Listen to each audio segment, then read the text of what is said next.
नमस्कार मंडळी, मालिका कट्टा विथ अमृता या मनोरंजक चॅनलवर तुमचं मनपूर्वक स्वागत। कालच्या भागाची सुरुवात होते। सायली आणि अर्जुन तयार होत असतात। अर्जुनने सायलीच्या मेकअपची तयारी केलेली असते। सायली म्हणते, "हे काय, मेकअपची तयारी केली आहे?" अर्जुन म्हणतो, "फक्त मेकअपची तयारी नाही, मेकअपही मीच करणार." आणि तो सायलीचा मेकअप करायला घेतो। इकडे जेलमध्ये प्रिया सगळ्या कैद्यांना म्हणते, "तुम्ही माझं कुटुंब आहात, मग माझं डोहाळे जेवण करा ना। आधीच व्हायला हवं होतं, पण अजून उशीर झालेला नाही। कराल ना माझं डोहाळे जेवण?" त्यावर एक कैदी म्हणते, "डोहाळे जेवण इथे नाही करू देणार." मग प्रिया म्हणते, "का नाही करू देणार? जेलमध्ये असले तरी मी माणूस आहे ना। मी आई होणार आहे, माझ्या पोटात बाळ आहे, मग माझं डोहाळे जेवण का नाही करू देणार?" त्यानंतर प्रिया कॉन्स्टेबलजवळ जाते आणि म्हणते, "तू काहीतरी करशील ना? त्या इन्स्पेक्टर आणि जेलरला काहीतरी सांग आणि माझं चोरून डोहाळे जेवण कर ना."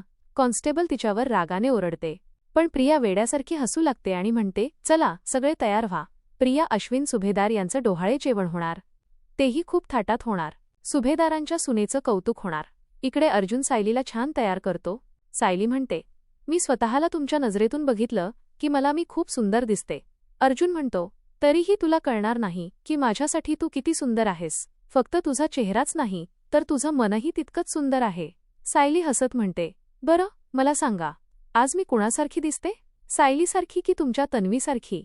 त्यावर अर्जुन म्हणतो, "आज तू माझ्या बाळाच्या आईसारखी दिसतेस." तेवढ्यात आश्रमातली मुलं शाळेतून परत येतात आणि म्हणतात, "मधुभाऊ, आम्ही आलो, आवरलं का? आपण सायलीताईकडे जायचं ना?" मग मधुभाऊ कुसुमला विचारतात, "आवरलं की नाही?" कुसुम गौरीला घेऊन बाहेर येते आणि म्हणते, "अजून घरच आवरत होते, श्वेता नसते तर माझे हातच मोडल्यासारखे वाटते." मधुभाऊ पुन्हा विचारतात, "मुली कुठे राहिल्या? अजून आल्या नाहीत का? जरा त्यांच्या मॅडमना फोन करून विचार कुठपर्यंत आल्या आहेत." मग कुसुम त्यांच्या मॅडमना फोन करते आणि विचारते, "तुम्हाला अजून किती वेळ लागणार?" मॅडम सांगतात की अजून थोडा वेळ लागेल। कुसुम म्हणते, "मुलींना सांगा, आम्ही सगळे एकत्र निघणार आहोत." मॅडम हो म्हणतात आणि फोन ठेवतात। तेवढ्यात कुसुमला श्वेताचा फोन येतो। श्वेता विचारते, "मुली आल्या का? तुम्ही कधी निघणार?" कुसुम म्हणते, "अजून मुलींना तासभर लागेल, तासाभरात आम्ही निघतो." श्वेता म्हणते, "बरं, ठीक आहे, तुम्ही लवकर या, मी वाट बघते." आणि ती फोन ठेवते। इकडे जेलमध्ये कॉन्स्टेबल प्रियाजवळ येते आणि म्हणते, "तुझ्यासाठी थोडंसं गोड मागवलं आहे. डॉक्टर म्हणाल्या होत्या की तिला काही खावंसं वाटलं तर स्पेशल परमिशन काढून मागवत जा." मग प्रिया म्हणते, "मला माहिती होतं तू माझ्यासाठी काहीतरी करणार. दर महिन्याला तुला एवढे पैसे देते ते उगाच नाही." तेवढ्यात कॉन्स्टेबल तिला शांत करते, तिला बाजूला घेऊन जाते आणि तिच्या हातात फोन देते।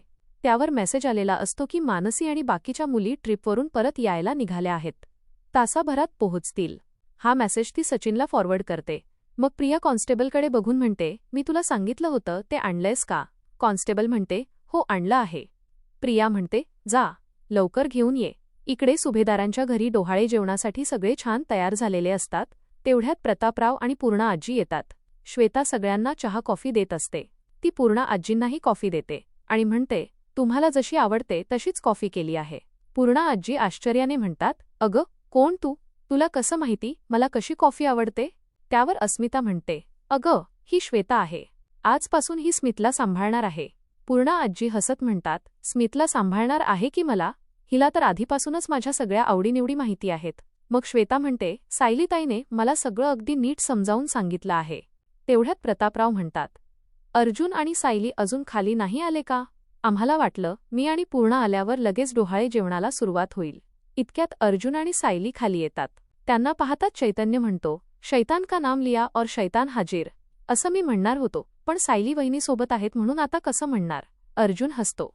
तेवढ्यात पूर्णा आजी सायलीकडे प्रेमाने पाहत म्हणतात, "मी माझ्या तन्वीसाठी हेच स्वप्न पाहिलं होतं, पण ते स्वप्न पूर्ण होईल अशी आशाही सोडली होती। देवाने मात्र माझं ते स्वप्न पूर्ण केलं."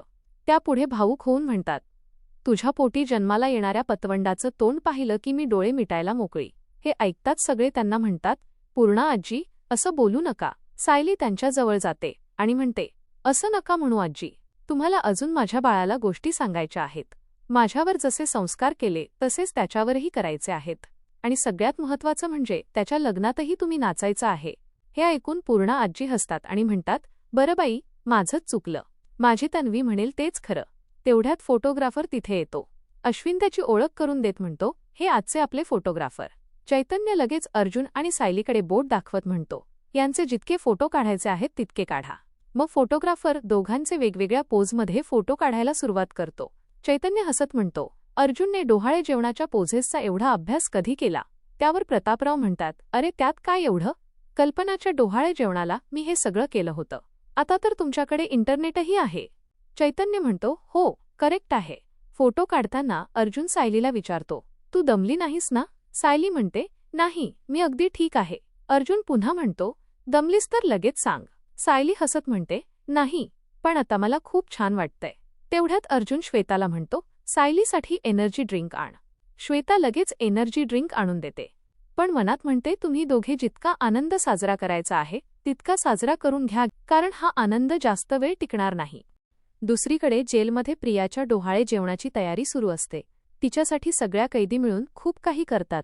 तेवढ्यात कॉन्स्टेबल तिथे 2 झाकलेल्या वाट्या आणून ठेवते. एक कैदी विचारते, हे काय आहे? प्रिया म्हणते, हे काय आहे म्हणजे मलाही कळायला हवं ना. मुलगा आहे की मुलगी? म्हणून हा खेळ. ती पुढे म्हणते, बघताय काय? ठेवा ना खाली.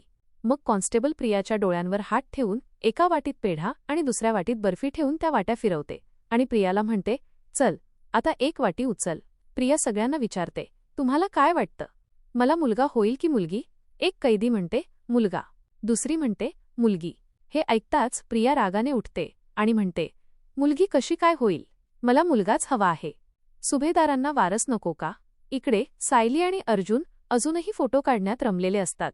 त्याचवेळी पूर्णा आजी म्हणतात, अरे पोरांनो, पुरे झाले फोटो. आता या औक्षण करून घेऊया. सर्वात आधी प्रतिमा सायली आणि अर्जुनचं औक्षण करते. त्यानंतर कल्पना आणि अस्मिता ही दोघांचं औक्षण करतात. घरात आनंदाचं वातावरण असतं आणि सगळ्यांच्या चेहऱ्यावर समाधान दिसत असतं. दुसरीकडे जेलमध्ये प्रिया एक वाटी उचलते. वाटीखाली बर्फी निघते. ते पाहून ती क्षणभर नाराज होते. रागाच्या भरात ती हातातील वाटी फेकून देते. त्यानंतर बर्फी हातात घेऊन म्हणते, बर्फी बर्फी तर बर्फी. शेवटी ती प्रियाची मुलगी असेल. वंशाचा दिवा नसला म्हणून काय झालं? वंशाची पणती तर मिळेल त्यांना, आणि ही पणती अख्खा वंश जाळू शकते. असं म्हणत ती मोठ्याने हसायला लागते. मग ती सगळ्या कैद्यांना म्हणते, घ्या घ्या, प्रिया सुभेदारचं डोहाळे जेवण आहे, घ्या सगळ्यांनी. सगळ्या कैदी म्हणतात, आम्ही आमच्या सेलमध्ये परत जातो, आणि त्या तिथून निघून जातात.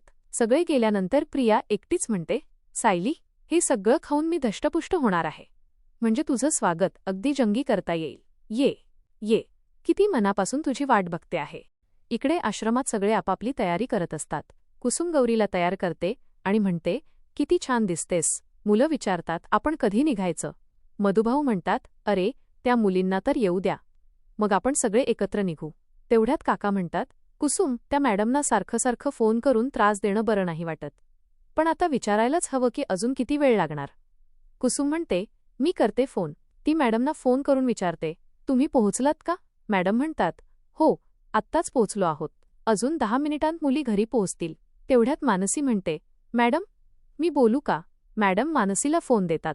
मानसी म्हणते, कुसुमताई, आम्ही सायलीताईसाठी गिफ्ट घेत आहोत, म्हणून थोडा उशीर होतोय, आम्ही लगेच येतो.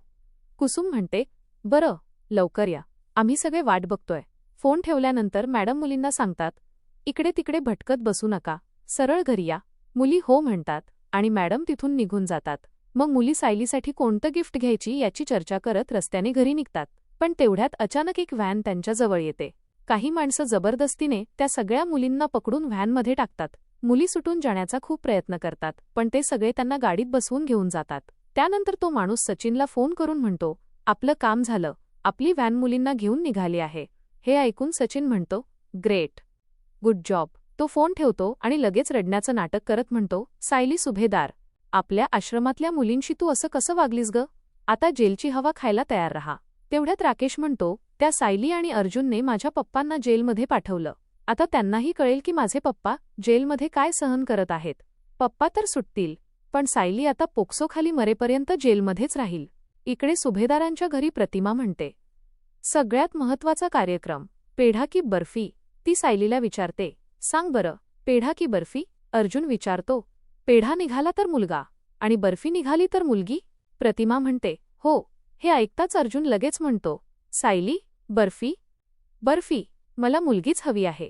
कल्पना हसत म्हणते, अरे अर्जुन, मुलगा झाला काय किंवा मुलगी झाली काय, आम्ही दोन्हीमध्ये खुशच असणार. ती पुढे म्हणते, सायली, पटकन एक झाकण उघड. अस्मिता म्हणते, अर्जुन, तूही मदत कर. दोघेही थोडे गोंधळतात की कोणतं झाकण उचलायचं. मग अस्मिता म्हणते, अरे पटकन. सायली एक झाकण उघडते आणि त्याखाली बर्फी निघते. हे पाहताच अर्जुन खूप आनंदी होतो. घरातील सगळे टाळ्या वाजवतात आणि आनंदाने हसू लागतात. याच आनंदाच्या क्षणी आजचा भाग संपतो. तुम्हाला आजचा भाग कसा वाटला? तुमचं मत आम्हाला कमेंट करून नक्की सांगा. अशाच हटके, सोप्या आणि मनोरंजक मालिकांच्या अपडेट्ससाठी मालिका कट्टा विथ अमृतासोबत जोडलेले रहा. व्हिडिओ आवडला असेल तर लाईक करा, शेअर करा आणि चॅनलला सबस्क्राईब करायला अजिबात विसरू नका. धन्यवाद.